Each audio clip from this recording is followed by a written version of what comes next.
The following are the inherited and developmental diseases of the bone. First is the osteogenesis imperfecta or the brittle bone syndrome.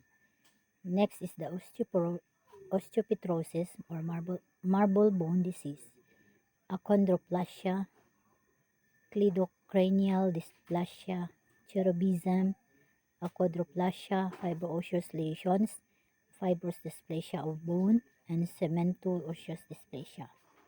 The osteogenesis imperfecta or the brittle bone disease is hereditary diseases or the hereditary diseases. These are caused by mutations in type 1 collagen, and there are four main types. The type 1, the autosomal dominant, blue sclera, premature deafness, with or without dentinogenesis imperfecta. For the type 2, autosomal dominant. For the type 3, autosomal dominant, then severe osteoporotic bone. Then for the type 4, similar to type 1 but more severe. Other abnormalities, joint hypermobility, thin translucent skin, and heart valve defects. The osteopetrosis, or also known as marble bone disease, are rare disease, excessive density of all bones. Second, anemia, weak bone, which fractures are common. Delayed eruption of teeth, osteomyelitis, which is common complication after tooth extraction. Then radiographically increased bone density, roots of teeth invisible on RG, mandible more affected than maxilla. Achondroplasia. This is an autosomal dominant trait. It is the most common form of dwarfism.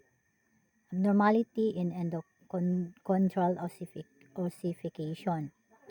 This is the trunk and head and are of normal size, but the limbs are excessively short.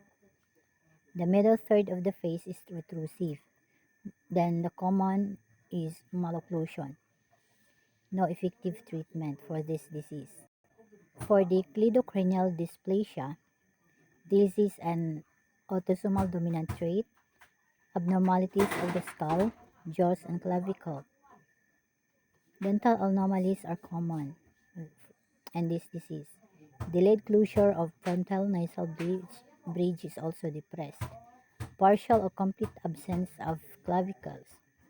For the dental manifestation, narrow high arch palate. Many or most permanent teeth typically remain embedded in the jaw. Many additional unerupted teeth also present. Sometimes many dentigerous cysts. Cherubism, an autosomal dominant trait. Males are affected about twice as frequently as females. 2 to 4 age, but there is reduction in deformity of puberty. Symmetrical swelling, mandible, bilateral, may affect maxilla, the eye appear upturned to heaven. For the dental aspect, premature loss of deciduous teeth, lack of eruption, failure of development of many permanent teeth. For the radiographic, multiocular radiolucencies with expansion. Fibroosseous lesions are characterized by the replacement of normal bone by fibrous tissue. The osseous dysplasia, which is the fibrous dysplasia, monostotic, polyostotic. For cementoosseous dysplasia, this is a benign neoplasia, ossifying fibroma, and cemento-ossifying fibroma. Fibrous dysplasia of bone, monostotic fibrous dysplasia, are more common than polystotic, affect limb, rib, skull, bone, and jaw. Maxilla greater than more than mandible. These present in childhood or adolescent but diagnostic at adult life. This is a painless swelling, fusiform expansion, radiographically ground glass or orange peel.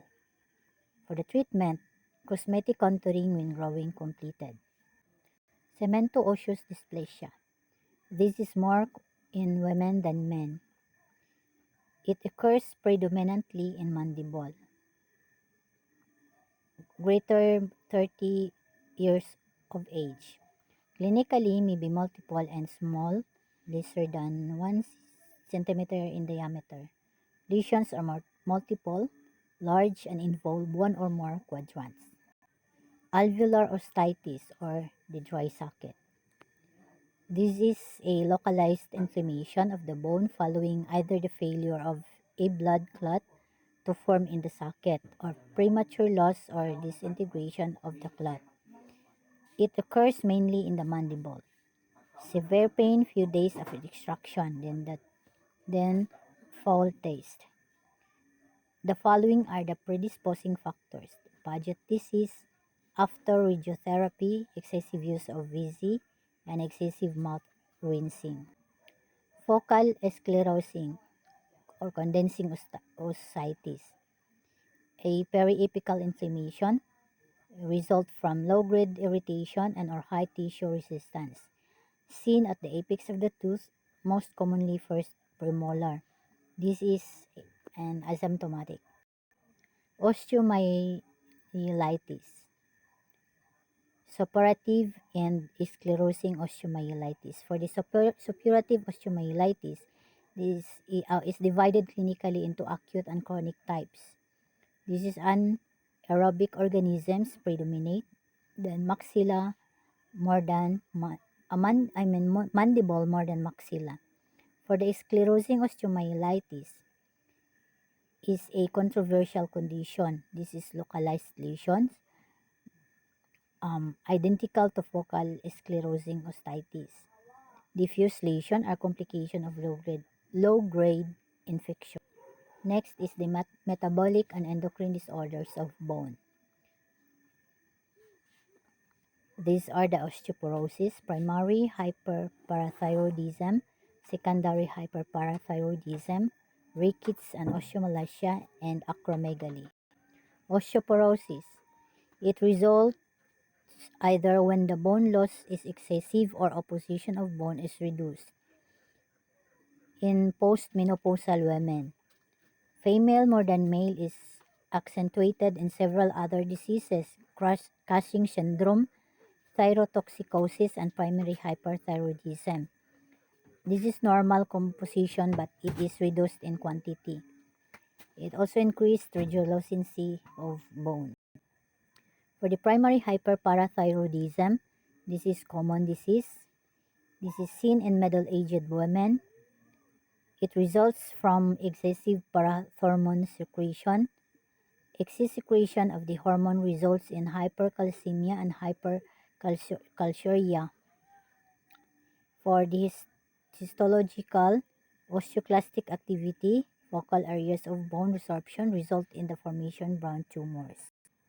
Secondary hyperparathyroidism, it occurs in response to chronic hypocalcemia. This is as a result of chronic renal failure. Secondary hyperparathyroidism, the bone changes are complex and are mixture of those associated with osteomalacia and hyperparathyroidism. Rickets and osteomalacia. Rickets and osteomalacia are due to deficiency resistance to the action of vitamin D. This is these are lack of exposure to sunlight or dietary causes. The bone present is normally mineralized. In this disease, dental abnormalities include enamel hypoplasia with of the predentine and large amounts of interglobular dentine. Acromegaly. This is an excessive secretion of growth hormone. After fusion of epiphysis, enlarged jaw and protrusive, then spaced teeth and macroglossia, enlarged soft tissue. Paget's disease of bone. A etiology involves genetic and environmental factors para myxovirus infection, affect old ages more than 40 years old. Can be divided into three phases. The phase 1, 2, and 3, which is phase 1, an initial predominantly osteolytic phase.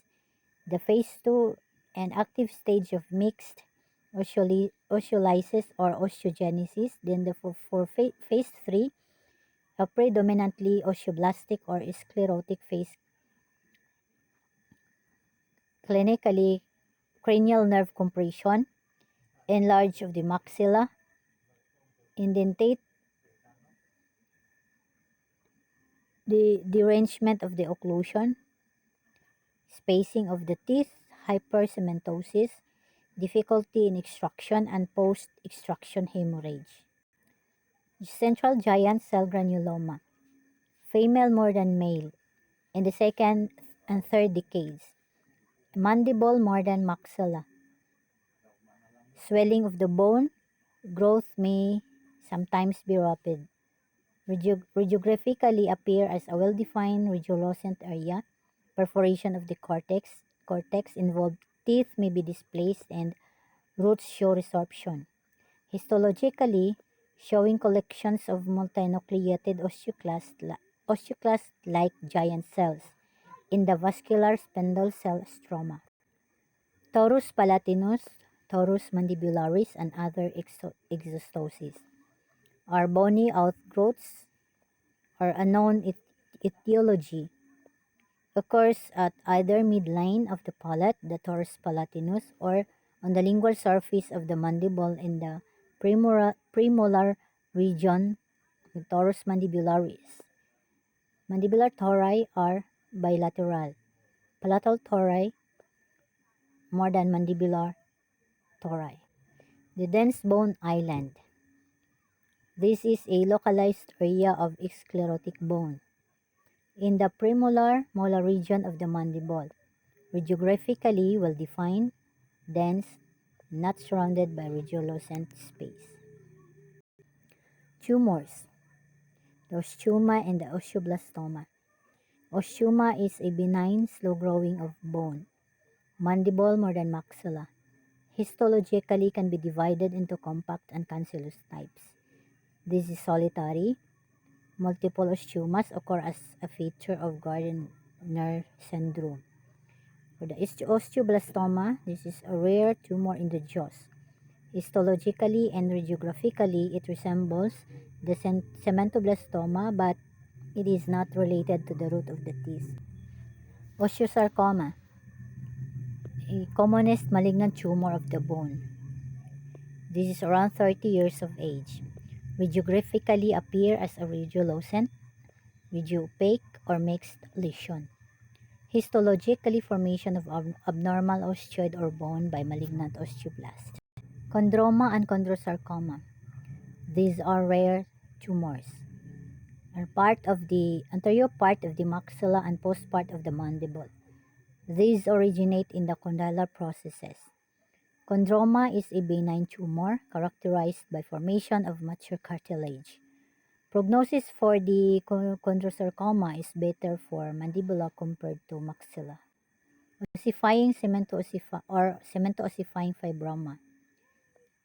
A benign neoplasm consists of fibrous tissue containing varying amounts of bony trabeculae and rounded calcified bodies.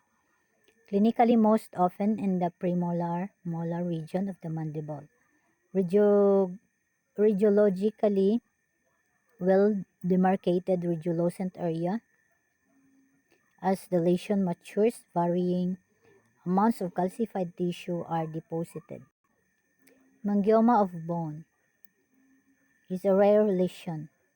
The mandible is more than the maxilla. Radiographically, multiocular honeycomb appearance and aspiration will reveal fresh blood.